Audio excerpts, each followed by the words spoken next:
সুপ্রিয় শিক্ষার্থীরা, সরকারি এডওয়ার্ড কলেজ পাবনার পদার্থবিজ্ঞান বিভাগের পক্ষ থেকে সকলকে স্বাগত জানাচ্ছি স্নাতক সম্মান প্রথম বর্ষের জন্য আয়োজিত নন মেজর অনলাইন ক্লাসে। আমাদের আজকের ক্লাসটি পদার্থবিজ্ঞান 2 অর্থাৎ 212709 এই কোর্স কোড বিশিষ্ট যে কোর্স, যার শিরোনাম হচ্ছে তাপগতিবিদ্যা ও বিকিরণ, এই কোর্সের দ্বিতীয় অনলাইন ক্লাস। তাহলে প্রিয় শিক্ষার্থীরা, প্রথমে আমরা দেখব যে সর্বশেষ অনলাইন ক্লাসে আমরা কি কি দেখে এসেছিলাম, কি কি শিখে এসেছিলাম। সর্বশেষ ক্লাসে আমরা প্রথমেই হচ্ছে সাম্প্রতিক যে কোভিড-19 পরিস্থিতি এবং স্বাস্থ্যবিধির যে গুরুত্ব সেটি আমরা সবাই জানি, তারপরেও আবার একটু নতুন করে দেখে এসেছিলাম, নতুন করে একটু মনে করিয়ে দিয়েছিলাম। এরপরে আমরা হচ্ছে স্নাতক সম্মান প্রথম বর্ষের যে নন মেজরের পাঠ্যসূচি সেটি একটু পুরোটুকু দেখেছিলাম। এরপরে আমরা হচ্ছে এই অনলাইন ক্লাসে অর্থাৎ এই পিরিয়ডে যেটি ক্লাস হবে পদার্থবিজ্ঞান 2 কোর্সের, অর্থাৎ যার কোর্স কোড হচ্ছে 212709, এই কোর্সের পাঠ্যসূচিটি দেখেছিলাম এবং এই পাঠ্যসূচিতে কি কি আছে সেটি আলোচনা করেছিলাম। এরপরে আমরা হচ্ছে পদার্থবিজ্ঞান 2 অর্থাৎ 212709 কোর্সের এবং অন্যান্য নন মেজর ক্লাসের ক্লাস রুটিনটি দেখেছিলাম, যে আমাদের কবে কবে ক্লাস হবে, কখন ক্লাস হবে অনলাইনে। এরপরে আমরা হচ্ছে প্রথম অধ্যায় নিয়ে আলোচনা শুরু করেছিলাম, যে প্রথম অধ্যায় শিরোনাম হচ্ছে থার্মোমিতি অর্থাৎ তাপমাত্রা মাপার যে পদ্ধতি। এবং সবশেষে এটি তোমাদের অনেকেরই প্রশ্ন যে এই অনলাইন ক্লাসগুলো আমরা কিভাবে খুঁজে পাবো, কোথায় খুঁজে পাবো। তোমাদের আমরা আশ্বস্ত করেছি যে কোনো কারণে অনলাইন ক্লাসে যুক্ত হতে না পারলেও ফিজিক্সের প্রতিটি ক্লাস রেকর্ডেড থাকে এবং সেটি ফিজিক্সের যে ফেসবুক পেজ এবং কলেজের যে অফিসিয়াল ফেসবুক পেজ সেখানে তার রেকর্ডকৃত ভিডিও শেয়ার করা হয়। সে কারণে কোনো কারণে যদি তোমরা নেট বিচ্ছিন্ন হয়ে পড়ো, তোমরা সেই ক্লাসের একটি ব্যাকআপ ভার্সন পাবে। তবে সকলের প্রতি পরামর্শ থাকবে যে এই জুমে এভাবে যে অনুষ্ঠিত ক্লাসগুলি, সেই জুমে অনুষ্ঠিত যে লাইভ অনলাইন ক্লাসগুলি সেগুলি সরাসরি সংযুক্ত হবে। কারণ লাইভ ক্লাসে তুমি সরাসরি প্রশ্ন উত্তরের যে সুযোগটি পাবে, কোনো কিছু বুঝতে না পারলে আবার বুঝে নেওয়ার যে সুযোগটি পাবে, সেটি কিন্তু রেকর্ডেড ক্লাসে পাবে না। রেকর্ডেড ক্লাস হবে একতরফা একটি ব্যাপার, সেখানে শুধুমাত্র তুমি ক্লাসে কি পড়ানো হয়েছিল সেটুকু জানতে পারবে।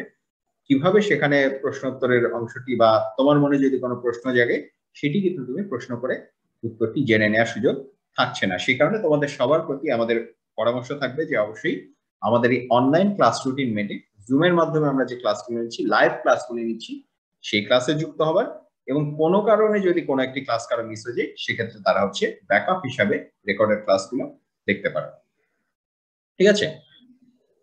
তাহলে তোমরা হচ্ছে যদি কেউ আগের ক্লাসগুলো মিস করে থাকো, বিশেষ করে অনেকেরই ক্লাসে যুক্ত হতে সমস্যা হয়ে থাকে, অনেকেরই হচ্ছে জুমে যুক্ত হওয়া নিয়ে অনেক রকমের সমস্যা হয়ে থাকে, আজকেও অনেকের দেখতে পাচ্ছি যে অডিও কানেকশনের সমস্যা হচ্ছে, তাদের প্রতি পরামর্শ থাকবে যে অনলাইন আমাদের প্রথম যে ক্লাসটি, প্রথম ক্লাসে আমরা নবীনবরণের সময় আলোচনা করেছিলাম, তোমাদের ওরিয়েন্টেশনেও আলোচনা করেছিলাম যে কিভাবে জুমের মাধ্যমে যুক্ত হতে হবে। তাহলে এই অংশগুলি আবার যদি একটু সবাই দেখে আসো, সেক্ষেত্রে কিন্তু পরবর্তীতে এই টেকনিক্যাল জটিলতাগুলো হবে না। ঠিক আছে? তাহলে প্রিয় শিক্ষার্থীরা, আমরা সর্বশেষ ক্লাস হচ্ছে এই পর্যন্ত ছিলাম। এবারে আমরা যেটি পড়ছিলাম প্রথম অধ্যায় অর্থাৎ থার্মোমিতি সম্পর্কে আমরা পড়ছিলাম। তাহলে আমরা একটু দেখে আসি। এর আগে আমরা দেখেছিলাম যে তাপমাত্রা পরিমাপের জন্য আমাদের কি কি প্রয়োজন হয় সেটি আমরা সর্বশেষ অনলাইন ক্লাসে দেখে এসেছিলাম।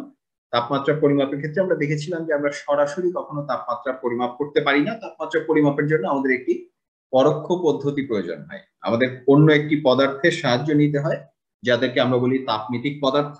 এবং তাপমিতিক পদার্থ হচ্ছে এমন একটি পদার্থ যার তাপমাত্রার সঙ্গে কোনো একটি ধর্মের পরিবর্তন হয়, কোনো একটি বৈশিষ্ট্যের পরিবর্তন হয়। এই ধর্মগুলোকে আমরা বলেছিলাম তাপমিতিক বা উষ্ণতা মিতিক ধর্ম। ঠিক আছে? এখন এই যে উষ্ণতা ভিত্তিক বা তাপমিতিক ধর্ম ব্যবহার করে আমরা যখন থার্মোমিটার প্রস্তুত করে ফেলেছি, এরপরে আমাদের যেটি প্রয়োজন হবে, যে কোনো একটি পরিমাপের জন্য আমাদের যন্ত্রের পাশাপাশি আরেকটি ধারণার প্রয়োজন হয়, সেটি হচ্ছে একক এবং স্কেল। এখন এই যে তাপমাত্রা পরিমাপের জন্য আমাদের বিভিন্ন ধরনের একক রয়েছে এবং সেই একক অনুসারে আমাদের থার্মোমিটারকে বা তাপমাত্রা মাপার যে যন্ত্র তাকে কিন্তু দাগাঙ্কিত করে নিতে হয়। ঠিক আছে? এখন বিজ্ঞানী এর আগের দিন সর্বশেষ অনলাইন ক্লাসে আমরা হচ্ছে মৌলিক ব্যবধান সম্পর্কে জেনেছি, নিম্ন স্থিরাঙ্ক এবং ঊর্ধ্ব স্থিরাঙ্ক সম্পর্কে জেনেছি। এখন বিভিন্ন বিজ্ঞানী বা বিভিন্ন সময় বিজ্ঞানীরা এই নিম্ন এবং ঊর্ধ্ব স্থিরাঙ্কের মধ্যবর্তী যে মৌলিক ব্যবধানকে সেটা বিভিন্নভাবে চিহ্নিত করে বিভিন্ন মানে চিহ্নিত করে এবং বিভিন্ন অংশে বিভক্ত করে তারা বিভিন্ন ধরনের তাপমাত্রার স্কেল নির্ধারণ করেছেন। ঠিক আছে, এর মধ্যে প্রথম যেটি, সেটির নাম হচ্ছে, আমরা এটি খুবই পরিচিত, অনেকেই চিনি, এটি হচ্ছে সেলসিয়াস স্কেল। এটি 1742 সালে সুইডেনের একজন জ্যোতির্বিদ, যার নাম ছিল সেলসিয়াস, তিনি হচ্ছে তাপমাত্রার এই স্কেলটি প্রবর্তন করেছিলেন। তার নামানুসারে একে সেলসিয়াস স্কেল বলে। এর আরেকটি নাম আছে, আমরা একে সেন্টিগ্রেড স্কেল নামেও চিনি, কারণ সেন্টি মানে হচ্ছে 100। এই স্কেলে দেখো, এই স্কেলে আমরা দেখতে পাচ্ছি যে এই স্কেলের ক্ষেত্রে কি ঘটে। এই স্কেলের ক্ষেত্রে বরফ বিন্দুকে 0 এবং বাষ্প বিন্দুকে 100 ধরা হয়, এবং মধ্যবর্তী দেখো 0 এবং 100 মধ্যবর্তী যে ব্যবধান, সেই ব্যবধানকে 100 ভাগে, অর্থাৎ সমান 100টি ভাগে ভাগ করা হয়। যেহেতু এটি 100 ভাগ করা হয়, সে কারণে এর আরেক নাম হচ্ছে সেন্টিগ্রেড স্কেল। ঠিক আছে, 1 ডিগ্রি সেলসিয়াস এবং 1 ডিগ্রি সেন্টিগ্রেড একই কথা। এটি খুবই পরিচিত একটি স্কেল। তোমরা যখন বিভিন্ন সময় আবহাওয়ার সংবাদ শুনবে, তোমরা হয়তো শুনে থাকবে যে আজকে দেশের সর্বোচ্চ তাপমাত্রা ছিল ঈশ্বরদীতে, সেই তাপমাত্রাটি হলো 37 ডিগ্রি। এই যে বলা হয় আবহাওয়ার খবরে যে 37 ডিগ্রি সেলসিয়াস হচ্ছে আজকে সর্বোচ্চ তাপমাত্রা ছিল, এটি কিন্তু আসলে সেলসিয়াসে কিংবা সেন্টিগ্রেডে পরিমাপ করা। তাহলে সেলসিয়াস স্কেল বিশিষ্ট যে থার্মোমিটার, তাকে আমরা বলে থাকি সেলসিয়াস থার্মোমিটার বা সেন্টিগ্রেড থার্মোমিটার। ঠিক আছে, এই স্কেল প্রায় সারা বিশ্বব্যাপী প্রচলিত, সবাই এটি ব্যবহার করে থাকেন, সবাই এটির সঙ্গে পরিচিত। তাহলে সেলসিয়াস স্কেলে কি হবে? সেলসিয়াস স্কেলের বৈশিষ্ট্য হচ্ছে, এই ক্ষেত্রে আমার বরফ বিন্দু হচ্ছে 0 এবং বাষ্প বিন্দুর মান হচ্ছে 100 ডিগ্রি। ঠিক আছে, আচ্ছা, এরপরে যে স্কেলটি আমরা দেখব, এটিও আমাদের সবার অনেকেরই খুব পরিচিত। এটির নাম হচ্ছে ফারেনহাইট স্কেল। এটিও দেখো, এটিও কিন্তু অনেক প্রাচীন স্কেল। এটি 1720 সালে জার্মানির একজন বিজ্ঞানী, তার নাম ছিল ফারেনহাইট, তিনি এই স্কেলটি প্রচলন করেন এবং তার নামানুসারে এই স্কেলটি হচ্ছে ফারেনহাইট স্কেল নামে পরিচিত। এই ক্ষেত্রে আবার কি করা হয়েছে, এই ক্ষেত্রে হচ্ছে বরফ বিন্দু হচ্ছে 32 ডিগ্রি এবং বাষ্প বিন্দুকে হচ্ছে 212 ডিগ্রি ধরা হয়েছে। 32 এবং 212 মধ্যবর্তী যে পার্থক্য, সেটি হচ্ছে 100। সে কারণে এর মধ্যবর্তী যে ব্যবধান, সেটি 180টি সমান ভাগে ভাগ করা হয়েছে। এই পদ্ধতিতে যে স্কেল কাজ করে, বা এই পদ্ধতিতে যে স্কেলকে, যেই থার্মোমিটারকে দাগাঙ্কিত করা হয়, তাকে আমরা বলে থাকি ফারেনহাইট স্কেল। ঠিক আছে, এবং ফারেনহাইট স্কেল যেই থার্মোমিটারে ব্যবহার করা হয়ে থাকে, তাকে আমরা বলে থাকি ফারেনহাইট থার্মোমিটার, এবং তার প্রতি ভাগকে বলা হয় 1 ডিগ্রি ফারেনহাইট। একে সংক্ষেপে প্রকাশ করা হয় 1 ডিগ্রি এফ দ্বারা। সেলসিয়াস যেরকম আমরা সি দিয়ে প্রকাশ করে থাকি, ফারেনহাইটকে আমরা প্রকাশ করে থাকি এফ দ্বারা। সাধারণত ক্লিনিক্যাল থার্মোমিটারে ফারেনহাইটের বহুল ব্যবহার রয়েছে। আমাদের যখন বিভিন্ন সময় জ্বর আসে, ডাক্তারের কাছে গেলে প্রথমেই তিনি হচ্ছে একটি ডাক্তারি থার্মোমিটার, বা যেটি ক্লিনিক্যাল থার্মোমিটার নামে পরিচিত, সাধারণত একটি কাঁচের টিউব যার ভিতরে পারদ থাকে। এখন অবশ্য আরো বিভিন্ন রকম থার্মোমিটার এসছে, বিশেষ করে এই করোনা পরবর্তীতে পোস্ট কোভিড যুগে আমরা এখন ইনফ্রারেড থার্মোমিটারের সঙ্গে পরিচিত। আমরা এখন হচ্ছে দূর থেকেই যেটির সাহায্যে তাপমাত্রা মাপা যায়। এখন যে থার্মোমিটারই মাপা হোক না কেন, আমরা যখন শরীরে তাপমাত্রা মেপে থাকি, সাধারণত সেই তাপমাত্রাটি ফারেনহাইটে প্রকাশিত। যেমন আমরা যখন বলি যে আমাদের একটি সুস্থ মানুষের গড় তাপমাত্রা হওয়ার কথা 98.4 ডিগ্রি, এই 98.4 কিন্তু পরিমাপ করা হয় ফারেনহাইটে। এটি কিন্তু আবার সেলসিয়াসে নয়। 98.4 সেলসিয়াসে যদি কারো দেহের তাপমাত্রা পৌঁছায়, তার অর্থ সেই ব্যক্তি কোনোভাবেই বেঁচে নাই। ঠিক আছে, তাহলে প্রিয় শিক্ষার্থীরা, আমরা দেখলাম যে যে স্কেলের ক্ষেত্রে, আমরা কি দেখলাম, আমরা দেখলাম যে যে স্কেলের ক্ষেত্রে বরফ বিন্দু হচ্ছে 32 এবং বাষ্প বিন্দু হচ্ছে 212, সেই স্কেলকে আমরা বলছি ফারেনহাইট স্কেল, এবং তার মধ্যবর্তী ব্যবধানকে 180টি ভাগে ভাগ করা হচ্ছে। প্রতিটি ভাগের নাম হচ্ছে 1 ডিগ্রি ফারেনহাইট। ক্লিয়ার? আচ্ছা, এরপর পরের অংশটি যেটি, সেটির নাম হচ্ছে রোমার স্কেল। এটিও অনেক পুরানো, দেখতে হচ্ছে 1731 সালে ফ্রান্সের একজন দার্শনিক এই স্কেলটি প্রচলন ঘটিয়েছিলেন। এই স্কেলে আমরা কি দেখতে পাই,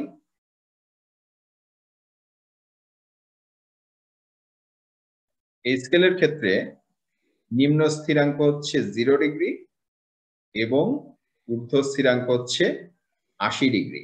ঠিক আছে, অর্থাৎ আমার বরফ বিন্দু হচ্ছে 0 ডিগ্রি ধরা হয়েছে, আর বাষ্পবিন্দু ধরা হয়েছে 80 ডিগ্রি, এবং মাঝখানে যে মৌলিক ব্যবধান সেটি হচ্ছে 80 ভাগে ভাগ করা হলো। ঠিক আছে, তাহলে বরফের তাপমাত্রাকে যদি আমি 0 বলি, বাষ্পের তাপমাত্রাকে যদি 80 বলি, এবং এদের মধ্যবর্তী যে পার্থক্য তাকে যদি 80টি সমান ভাগে ভাগ করি, আমি যে স্কেলটি পাবো সেই স্কেলটির নাম হচ্ছে রোমার স্কেল। এবং এর সংক্ষেপ হচ্ছে 1°8 দ্বারা প্রকাশ করা। ইউরোপের কোনো কোনো দেশে, যেহেতু ফ্রান্স ইউরোপেরই অংশ, ইউরোপের কোনো কোনো দেশে এখনো এটির প্রচলন রয়েছে। এটি খুব বেশি ব্যবহৃত নয়। ঠিক আছে,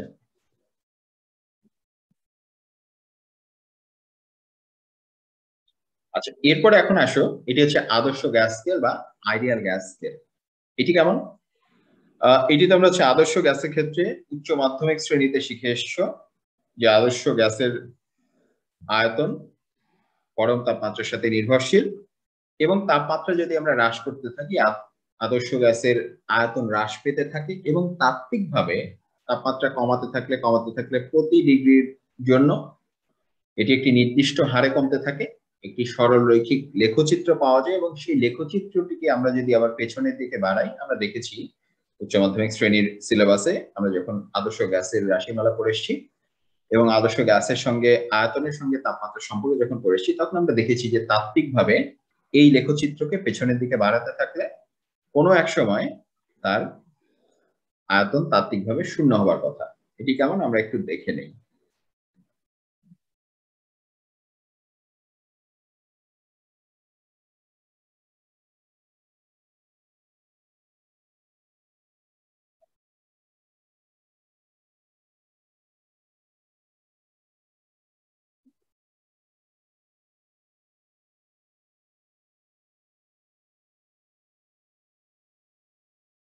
আচ্ছা, এই হচ্ছে আমাদের দুটি অক্ষ ব্যবস্থা।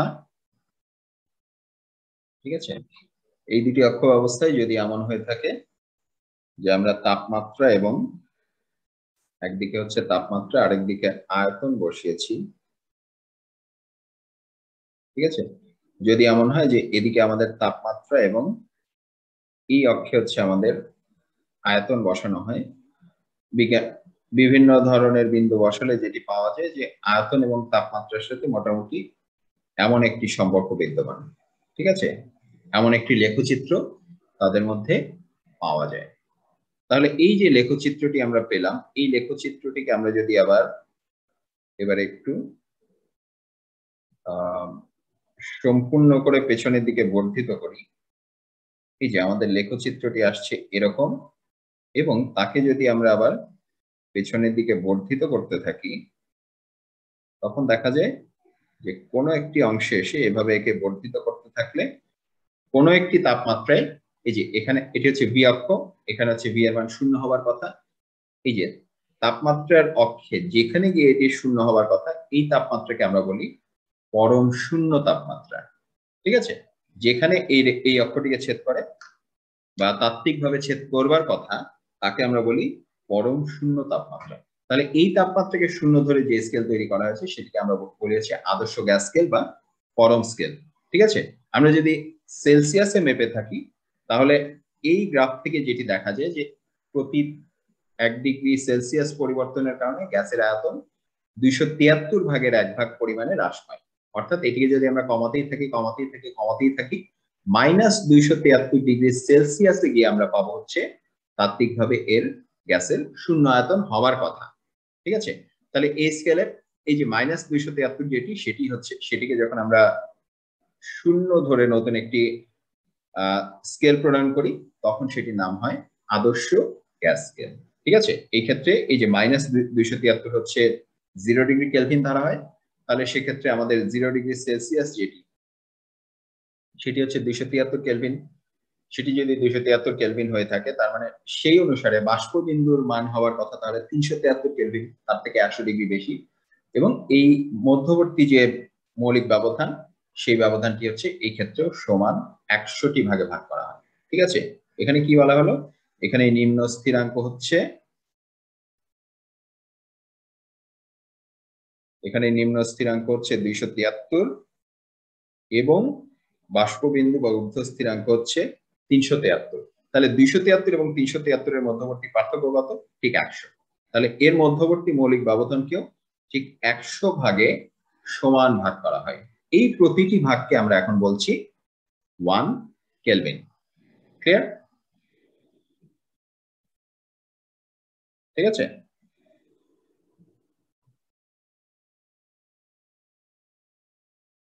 আচ্ছা, এরপরে এখন আসো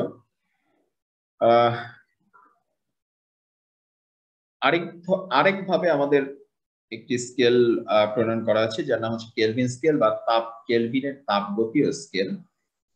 ঠিক আছে, এটি হচ্ছে বিজ্ঞানী লর্ড কেলভিন তাপমাত্রার এই স্কেল উদ্ভাবন করেন, যেটি হচ্ছে উষ্ণতা ভিত্তিক পদার্থের প্রকৃতির উপর নির্ভরশীল নয়, শুধুমাত্র তাপমাত্রার উপর নির্ভরশীল। দেখো,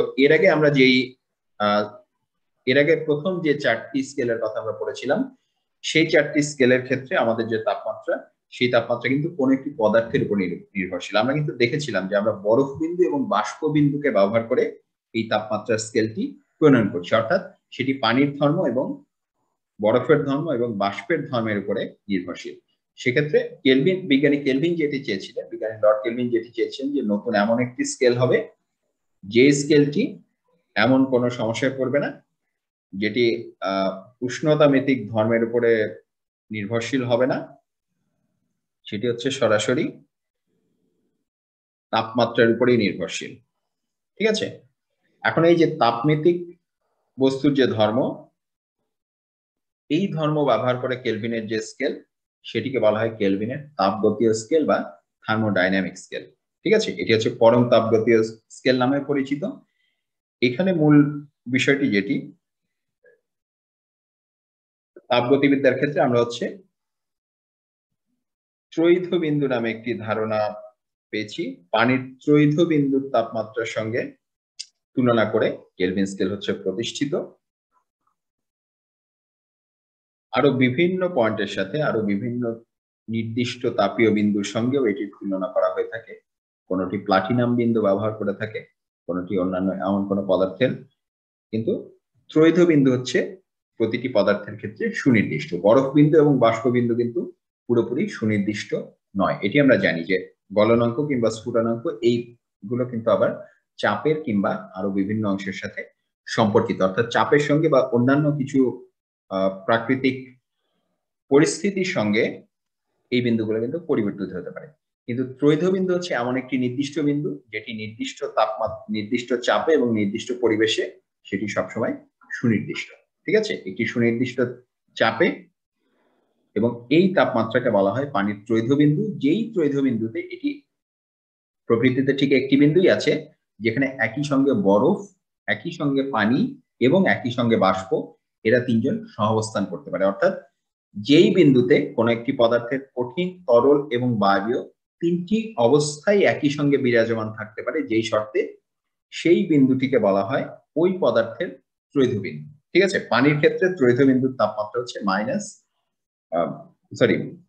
পানির ক্ষেত্রে এই ত্রৈধ বিন্দুর তাপমাত্রা হচ্ছে 273.16। ঠিক আছে, তাহলে এইটি ব্যবহার করে যখন আমরা কোন একটি তাপগতীয় স্কেল প্রণয়ন করা হয়, তখন সেটিকে বলা হয় কেলভিনের তাপগতীয় স্কেল। ঠিক আছে, এখন মূলত আদর্শ স্কেল এবং এই কেলভিনের যে তাপগতীয় স্কেল সেটি আসলে একই, সে কারণে এই দুটিকেই এক কেলভিন দ্বারাই চিহ্নিত করা হয়। এদের মৌলিক ব্যবধান 100টি সমান ভাগে ভাগ করা হয় এবং এই যে স্কেলের নিম্ন স্থিরাঙ্ক যেটি, সেটি যদিও 273.16 কেলভিন, সাধারণভাবে এই 0.16 কে আমরা হচ্ছে আপাতত অগ্রাহ্য করে এর নিম্ন স্থিরাঙ্ককে 273 কেলভিন ধরা হয় এবং সেই অনুসারে ঊর্ধ্ব স্থিরাঙ্ক হয়ে যায় 373 কেলভিন। তাহলে এই যে 273 এবং 373 এর মধ্যবর্তী যে ব্যবধান, সেটা হচ্ছে 100 ভাগ, সে কারণে এটির মৌলিক ব্যবধান হচ্ছে 100। ঠিক আছে,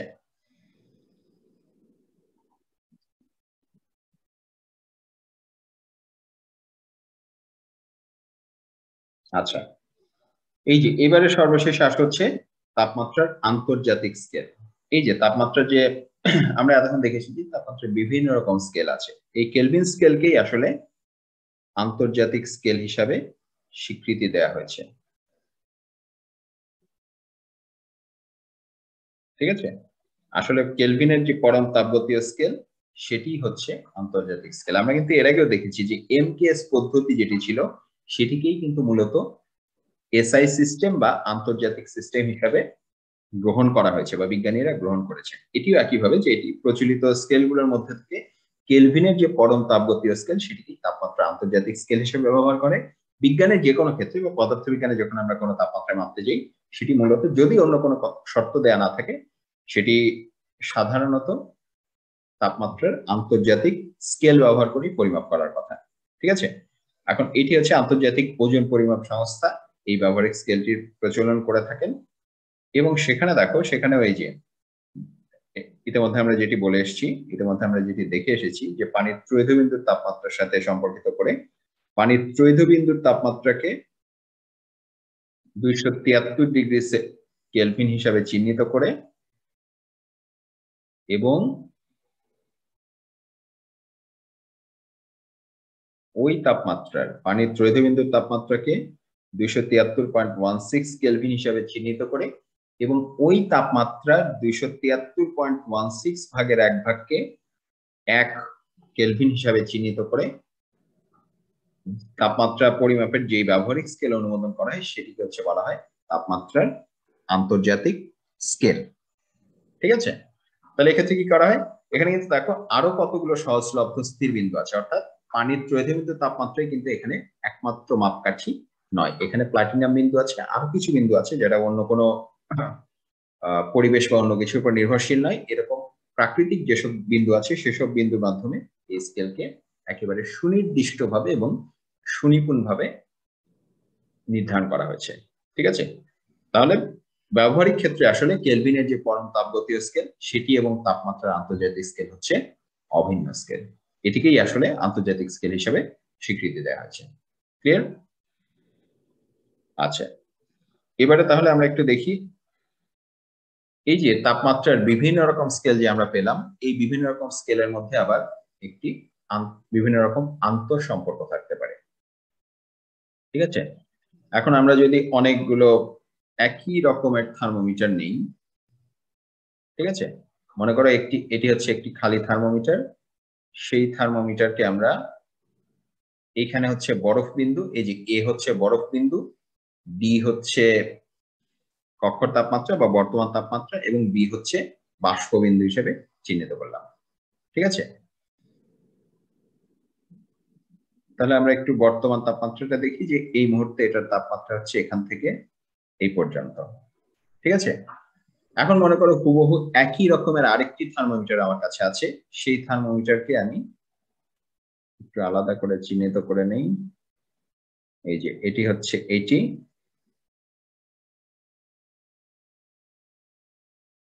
এটি হচ্ছে আরেকটি থার্মোমিটার,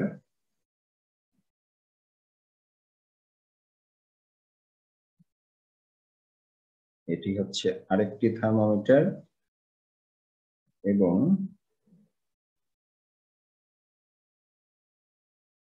এটি হচ্ছে আরেকটি থার্মোমিটার। ঠিক আছে,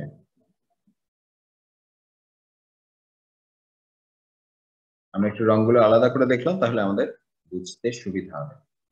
আচ্ছা, তাহলে এখন একটু একটা জিনিস খেয়াল করো, এখানে এই যে আমরা 5টি থার্মোমিটার নিলাম, সবগুলি থার্মোমিটার হুবহু একই পদার্থের তৈরি, একই থার্মোমেট্রিক বস্তু এর মধ্যে রয়েছে, শুধু এদের স্কেলগুলি হচ্ছে আমরা আলাদাভাবে চিহ্নিত করেছি। ঠিক আছে, এখন বরফ বিন্দু তো সুনির্দিষ্ট, প্রতিটি থার্মোমিটারের এটি হচ্ছে বরফ বিন্দু এবং এটি হচ্ছে তার বাষ্প বিন্দু। তাহলে আমরা যদি মৌলিক ব্যবধান হিসাব করতে যাই তাহলে প্রতিটির ক্ষেত্রেই এই যে এখান থেকে এই পর্যন্ত যে দূরত্ব এটি হচ্ছে আমার মৌলিক ব্যবধান এবং এখান থেকে এই পর্যন্ত যে দূরত্ব এটুকু হচ্ছে আমার তাপমাত্রা। ঠিক আছে, এখন যদি আমরা হচ্ছে এখানে যেহেতু চিত্রে যেহেতু আমরা পারদ থার্মোমিটার দেখতে পাচ্ছি বা তরল আয়তনের থার্মোমিটার দেখতে পাচ্ছি, এখানে যে দূরত্বটি এই যে এই বিন্দু থেকে অর্থাৎ এ থেকে বি এর যে দূরত্বটি, ঠিক আছে, এটি হচ্ছে এ বি দূরত্ব না?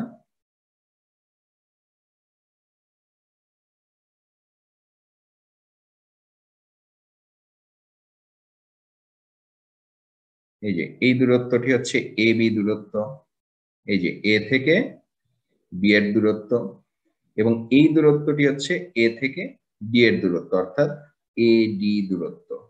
এখন আমি যদি অনুপাত হিসেবে নেই এডি বাই এ বি, এটি সবার জন্যই সমান। এই যে এই দূরত্ব ডিভাইডেড বাই এই দূরত্ব, আমি যদি বিভিন্ন স্কেলে মাপি, এখন যখন আমি সেলসিয়াসে এ বি এর দূরত্ব মাপতে যাব, সেলসিয়াসে এ বিন্দু মানে হচ্ছে 0, বি বিন্দু মানে হচ্ছে 100, অর্থাৎ এ বি এর দূরত্ব দ্যাট ইজ মৌলিক ব্যবধান, সেটি হচ্ছে 100, 100 - 0। আর এই দূরত্বটি হচ্ছে সি মাইনাস 0। আবার একইভাবে আমি যখন ফারেনহাইটে মাপতে যাব, তখন আমার এডি এর দূরত্বটি হচ্ছে এই যে 32 থেকে 212 তফাৎ, অর্থাৎ 180, আর এই দূরত্বটি হচ্ছে এফ মাইনাস 32। একইভাবে আমি যখন রোমার স্কেলে মাপতে যাব, তখন আমার এই যে এ বি দূরত্বটি হচ্ছে 0 থেকে 80 দূরত্ব, অর্থাৎ 80, আর এই দূরত্বটি হচ্ছে আর মাইনাস 0। একইভাবে আমি যদি কেলভিন স্কেলে মাপতে যাই, আমার এই দূরত্বটি হচ্ছে, অর্থাৎ এ বি দূরত্বটি হচ্ছে আমার 100, আর এই দূরত্বটি হচ্ছে কে মাইনাস 273.56। ঠিক আছে, তাহলে দেখো প্রতি ক্ষেত্রেই আমাদের কিন্তু এই যে দৈর্ঘ্য দুটি অনুপাত, অর্থাৎ এডি বাই এবি যে অনুপাতটি, সেই অনুপাতটি কিন্তু ফিক্সড, সেই অনুপাতটি কিন্তু সুনির্দিষ্ট। ঠিক আছে, তাহলে এই অনুপাতটি যদি সুনির্দিষ্ট হয়, এখন আমরা কি পাচ্ছি, তাপমাত্রার যে কোনো স্কেলের জন্যই, তাপমাত্রার যে কোনো স্কেলের জন্যই কিন্তু এই যে তাপমাত্রা থেকে নিম্ন স্থিরাঙ্ককে বাদ দিলে যা হয়, এবং তাপমাত্রা থেকে ঊর্ধ্ব স্থিরাঙ্ক থেকে নিম্ন স্থিরাঙ্ক বাদ দিলে যা হয়, সেটি কিন্তু একটি ধ্রুব রাশি। কিভাবে, আমরা একটু আবার আগের অংশটা দেখে আসি। এই যে এখানে আমরা দেখেছিলাম না যে এই এডি দূরত্বটা হচ্ছে তাপমাত্রার দূরত্ব, আর এবি দূরত্বটা হচ্ছে আমার মৌলিক ব্যবধান।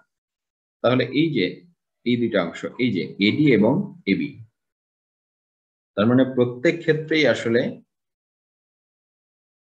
আমি যেটা লিখতে পারি যে এইটা সমান সমান আসলে A D by A B. ঠিক আছে, এখন এই বিভিন্ন ক্ষেত্রে আমার এ বিন্দু এবং ডি বিন্দু এবং বি বিন্দুর অবস্থান তো ভিন্ন। তাহলে এই যে পার্থক্যটা, তাপমাত্রা থেকে নিম্ন স্থিরাঙ্কের পার্থক্য এবং ঊর্ধ্ব স্থিরাঙ্ক থেকে নিম্ন স্থিরাঙ্কের যে পার্থক্য, সেটি আমরা বিভিন্ন স্কেলে যদি লিখতে যাই, এখন আমরা একটু দেখি তাহলে আমাদের অবস্থাটি কেমন দাঁড়ায়। যদি আমি সেলসিয়াসে লিখতে যাই, এটা হয়ে যায় সি মাইনাস 0 আর 100 - 0। যদি আমরা হচ্ছে ফারেনহাইটে লিখতে চাই, তখন আমার এটার অবস্থা হয়ে যায় এফ মাইনাস 32 বাই 212 - 32। যদি আমি এটিকে হচ্ছে রোমার স্কেলে লিখতে চাই, এটা হচ্ছে আর মাইনাস 0 বাই 80 - 0। আর যদি আমি আবার কেলভিন স্কেলে লিখতে যাই, তখন এটি অবস্থা দাঁড়ায় কে মাইনাস 273.16 মাইনাস 373.16 মাইনাস 273.16।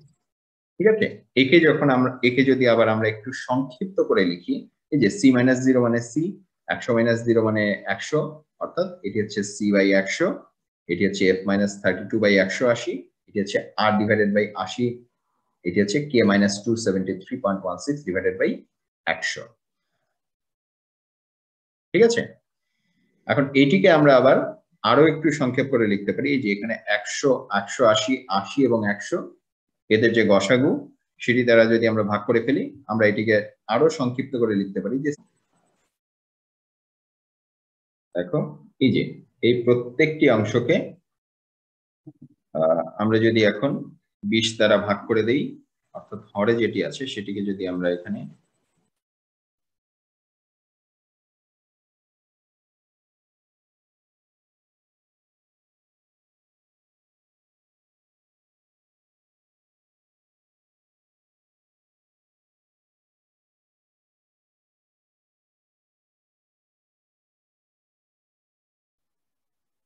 ঠিক আছে, হরে যে রাশিগুলি আছে তাদেরকে যদি আমরা 20 দ্বারা ভাগ করি, 100-কে 20 দিয়ে ভাগ করলে আমরা পাবো 5, 180-কে 20 দিয়ে ভাগ করলে আমরা পাবো 9, 80-কে 20 দ্বারা ভাগ করলে আমরা পাবো 4, এবং 100-কে 20 দ্বারা ভাগ করলে আমরা পাবো 5। তাহলে এই যে 20 দ্বারা যখন আমরা ভাগ করে ফেললাম, এবারে দেখো, এবারে আমরা কি পাচ্ছি, এবারে আমরা এই যে 100-কে 20 দ্বারা ভাগ করে আমরা পাচ্ছি 5, 180-কে 20 দ্বারা ভাগ করে আমরা পেয়েছি 9, 80-কে 20 দ্বারা ভাগ করে আমরা পেয়েছি 4 এবং 100-কে 20 দ্বারা ভাগ করে আমরা পেয়েছি 5। ঠিক আছে, তাহলে এটিকে আমরা একটু সংক্ষিপ্ত আকারে প্রকাশ করতে পারলাম। ঠিক আছে, এখন ব্যবহারিক ক্ষেত্রে আমরা যখন প্রকাশ করতে যাই, ব্যবহারিক ক্ষেত্রে একে আমরা আরেকটু সংক্ষিপ্ত করে লিখি যে 270.16 মানে প্রায় 273। ব্যবহারিক ক্ষেত্রে আমরা যেটি লিখি সেটি হচ্ছে এই সম্পর্কটি। আমরা কি লিখি, আমরা লিখি যে c/5 সমান সমান f - 32 ডিভাইডেড বাই 9 সমান সমান r/4 সমান সমান k - 273/5। দেখো এখানে কিন্তু আসলে আমরা এক লাইনে লিখে ফেলেছি, আসলে এখানে কিন্তু একটি সম্পর্ক নাই। এখানে সি এর সঙ্গে এফ এর সম্পর্ক আছে, সি এর সঙ্গে আর এর সম্পর্ক আছে, সি এর সঙ্গে কে এর সম্পর্ক আছে। ঠিক আছে, একইভাবে এফ এর সঙ্গে আর এর সম্পর্ক আছে, এফ এর সঙ্গে কে এর সম্পর্ক আছে, এফ এর সঙ্গে সি এর সম্পর্ক আছে। আবার একইভাবে আর এর সঙ্গে বাকি তিনজনের সম্পর্ক আছে, কেলভিনের সঙ্গে বাকি তিনজনের সম্পর্ক আছে। অর্থাৎ একবারে আমরা বলতে পারি এই সমীকরণটি দ্বারা সেলসিয়াস, ফারেনহাইট, রোমান এবং কেলভিন স্কেলের মধ্যে যে আন্তঃসম্পর্ক সেটি এটি দ্বারা নির্ণয় করা যায়। এখন আমাদের একটু খেয়াল রাখতে হবে যে একই সঙ্গে আমরা যখন গাণিতিক সমস্যা সমাধান করতে যাব, আমাদের হয়তো একই সঙ্গে চারটেই প্রয়োজন হবে। আমাদের যেগুলো প্রয়োজন হবে আমরা শুধুমাত্র সেই অংশটুকু বেছে নেব। ধরো যদি এমন হয় যে আমাদের সেলসিয়াস স্কেল থেকে ফারেনহাইট স্কেলে যাওয়া প্রয়োজন কিংবা ফারেনহাইট থেকে সেলসিয়াসে যাওয়া প্রয়োজন, সেক্ষেত্রে আমরা শুধুমাত্র c/5 সমান সমান f - 32/9 এই অংশটুকু ব্যবহার করব। ঠিক আছে, যদি আমাদের কখনো ফারেনহাইট থেকে রোমার স্কেলে পরিবর্তনের প্রয়োজন পড়ে, তখন আমরা শুধুমাত্র f - 32 ডিভাইডেড বাই 9 সমান সমান r/4 এই অংশটুকু ব্যবহার করব। আমাদের যদি কখনো রোমার থেকে কেলভিনে যাওয়ার প্রয়োজন পড়ে, আমরা r/4 সমান সমান k - 273 ডিভাইডেড বাই 5 শুধুমাত্র এই অংশটুকু ব্যবহার করব। ঠিক আছে, এভাবে আমরা হচ্ছে যেই জোড়াটি দরকার শুধুমাত্র তাদের যে সম্পর্কটি সেটুকু ব্যবহার করে এক স্কেল থেকে আরেক স্কেলে রূপান্তর করতে পারি। ঠিক আছে,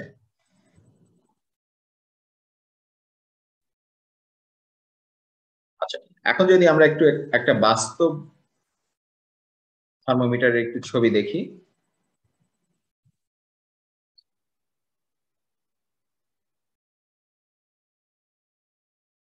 এই যে এখানে আমরা দেখতে পাচ্ছি এটি হচ্ছে একটি আবহাওয়া থার্মোমিটার।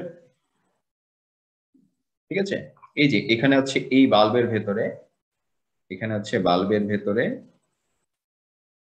এখানে কিছু পরিমাণ, এই যে এখানে হচ্ছে বাল্বের ভেতরে কিছু পরিমাণ অ্যালকোহল রয়েছে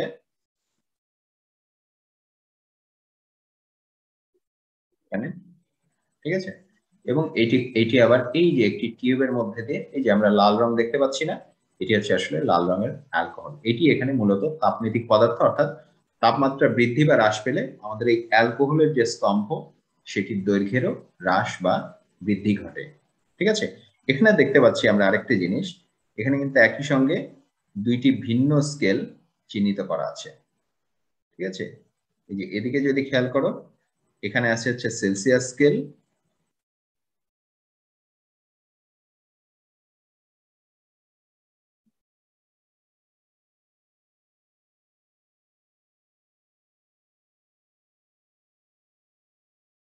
এবং এখানে আবার আছে হচ্ছে ফারেনহাইট স্কেল।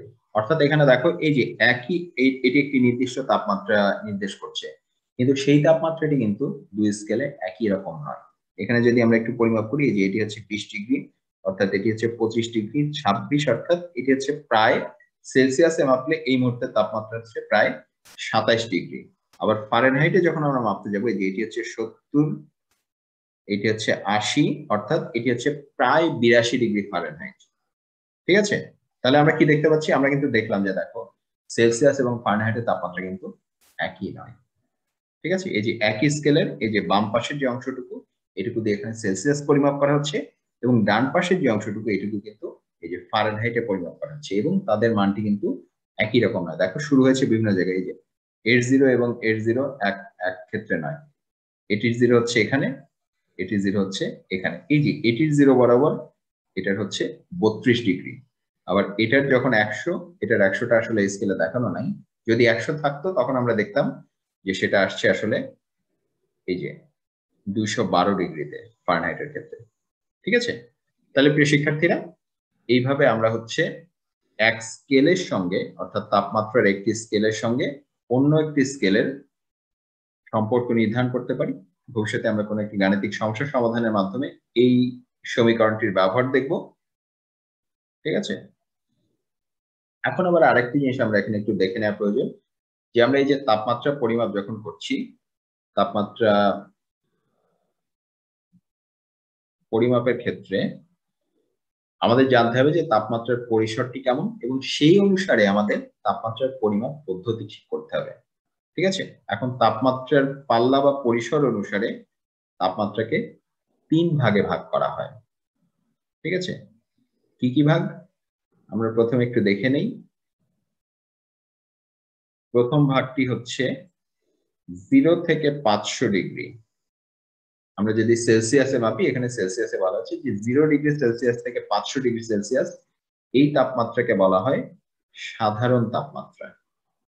ঠিক আছে, আমরা প্রথমেই কেন সাধারণ তাপমাত্রা শিখলাম, কারণ এর বাইরে আমাদের আরো দুইটি অংশ আছে। একটিকে আমরা নিম্ন তাপমাত্রা বলছি, আরেকটিকে আমরা উচ্চ তাপমাত্রা বলছি। ঠিক আছে, তাহলে নিম্ন তাপমাত্রা কোনটি? নিম্ন তাপমাত্রা হচ্ছে 0 ডিগ্রি হতেও কম তাপমাত্রা, যেটা সেটা হচ্ছে নিম্ন তাপমাত্রা। ঠিক আছে, এখন আমরা কিন্তু এটি আবার আদর্শ গ্যাসের ধর্ম থেকে বা তাপগতিবিদ্যা থেকে এটি ইতিমধ্যে জেনে এসেছি যে তাত্ত্বিকভাবে -273 ডিগ্রি সেলসিয়াসের নিচে আসলে পৌঁছানো সম্ভব না। এখানেই এই পর্যন্তই এখনো বিজ্ঞানীরা পুরোপুরি পৌঁছাতে পারেনি। অর্থাৎ আমাদের নিম্ন তাপমাত্রা কিন্তু এখন পর্যন্ত একটি তাত্ত্বিক সীমানা রয়েছে। তাহলে সেই হিসাবে আমরা বলতে পারি যে 0 থেকে -273 পর্যন্ত বা 0 কেলভিন পর্যন্ত যে সীমা, এই সীমানাটা হচ্ছে নিম্ন তাপমাত্রার সীমা। ঠিক আছে, এরপরে আরেকটি অংশ আসবে, সেটি হচ্ছে উচ্চ তাপমাত্রা। উচ্চ তাপমাত্রা কি জিনিস? যখন 500 হতেও, অর্থাৎ 500 ডিগ্রি সেলসিয়াসের থেকেও যখন বেশি তাপমাত্রা, তখন সেই তাপমাত্রাকে আমরা বলছি উচ্চ তাপমাত্রা। এখন আমাদের প্রশ্ন আসতে পারে যে আমাদের এই তাপমাত্রাকে বিভিন্নভাবে কেন ভাগ করতে হবে?